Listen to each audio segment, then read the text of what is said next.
As an historical researcher, I often find myself working with documents that are written in either foreign or dead languages such as Latin and Greek. Therefore, a central task that I have is often rendering these documents into what is called readable English. So some aspect of what I do as a researcher is translation, rendering these documents written in these sometimes dead languages into English. I want to apply this translation method to what certain organizations say about themselves and what they believe and what they think about the people and what it really means.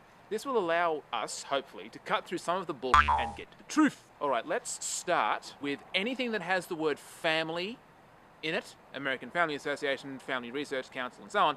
You can virtually make a one-to-one substitution of the word family for anti-gay. Basically, any group that calls themselves family-orientated, you really can just substitute anti-gay, let's face it. Alright, let's turn now to an American Republican talking point about rich people. Bill Maher once parodied the rich idea from the GOP, which is, by the way, guardians of privilege, not grand old party as they would have you believe. Bill Maher, as a millionaire, said, "I came to realize that I'm not rich. I'm something far more noble.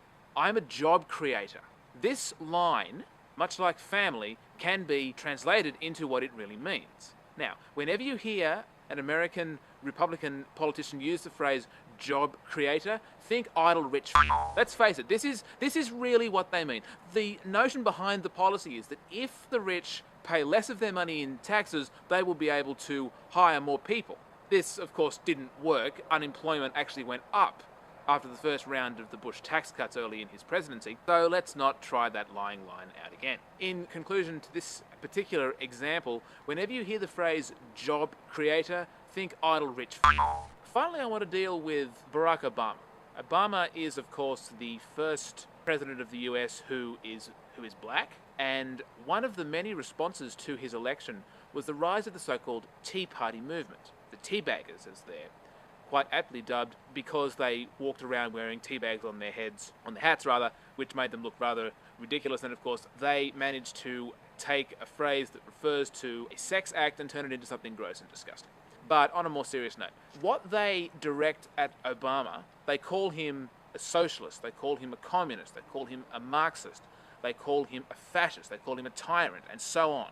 Translation here is, whenever you hear any of those words leveled against Obama, think this: psst, he's black. Alright, so hopefully that has given you some food for thought and some examples of how we can render the seemingly innocuous sounding titles and expressions and words that people use into the hardcore bigoted remarks that they often conceal. Hopefully this will help you get to the truth. See you all again soon, thank you. And don't forget to comment, rate and subscribe. So what did you just say wasn't normal before? That would be running about 4 extension cords out of a church and putting 2 lamps in trees. That would be the unnormal bit. But it looks cool! That's Yeah. going into your video. What?